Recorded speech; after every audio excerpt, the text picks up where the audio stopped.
Hi everyone, I'm Dwayne Johnson. Tu as cru? Je sais, je le fais super bien. Non, on me le dit souvent. Je vais attendre un peu pour lancer ma carrière d'imitatrice, hein, mais bon, je vais attendre un siècle ou deux avant. Assez rigolé, passons aux choses sérieuses. On va parler de la glycémie. Je sais, ça t'inspire pas trop comme ça, mais crois-moi, elle joue un rôle hyper important. Je te déconseille de la négliger et je vais t'expliquer pourquoi. Tout d'abord, la glycémie correspond au taux de sucre que tu as dans le sang. Ce taux de sucre, il faut absolument qu'il soit bien régulé tout au long de ta journée. Je vais t'expliquer après pourquoi. Déjà, comment savoir si on a une mauvaise gestion de la glycémie, si on a du mal à la réguler? Cela se traduit par plusieurs signaux que je vais te décrire de suite. Donc, ça peut être de l'insomnie ou des difficultés à se rendormir dans la nuit, par exemple, des envies de sucre et de caféine tout au long de la journée, mais plus précisément l'après-midi, ainsi que des coups de barre dans l'après-midi, genre t'es au boulot, t'en peux plus. Il y a Stéphane de la compta qui arrive, toi t'es en PLS sur ton bureau, t'es là avec ton petit shot de café, tu te dis putain, je vais pas la finir cette journée. Non, je vais pas la finir. Tu as une sensation de fatigue qui est soulagée lorsque tu manges. Tu as des maux de tête lorsque tu sautes des repas ou bien lorsque tu retardes les heures de tes repas. Dès que tu vas manger à des horaires irréguliers, tu vas avoir ce genre de maux de tête, mais aussi une certaine irritabilité. Et principalement avant les repas, tu es exécrable, on peut absolument pas te parler, genre t'es invivable quoi. Retourne dans ta niche, ok? Tu as soif fréquemment et on le sait, on en a parlé il y a pas longtemps.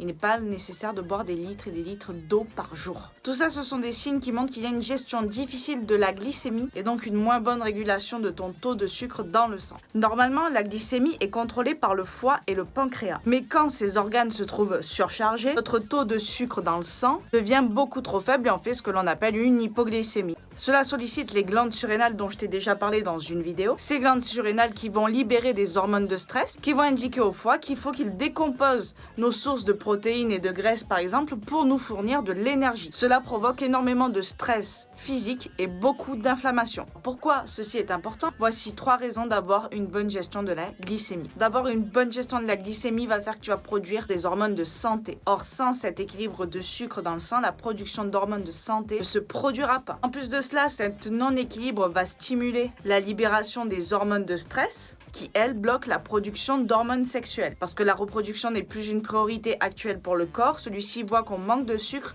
sa priorité c'est la survie. Donc il délaisse de côté certains paramètres. C'est pour ça notamment que certaines filles sont en aménorrhée, c'est-à-dire qu'elles perdent leurs règles ou que leur cycle menstruel est perturbé. Et c'est aussi pour ça que les diètes low carb sont toujours du pur bullshit. Je faisais que passer comme ça. Deuxièmement, le sucre sanguin est important pour la digestion et l'assimilation des nutriments. Tu peux avoir la diète la plus clean possible au niveau de la qualité des aliments. Si tu as une mauvaise gestion de ta glycémie, cette alimentation sera limite contre-productive car tu ne pourras pas en bénéficier tous les bienfaits et assimiler tous les nutriments. Tu auras du mal à digérer.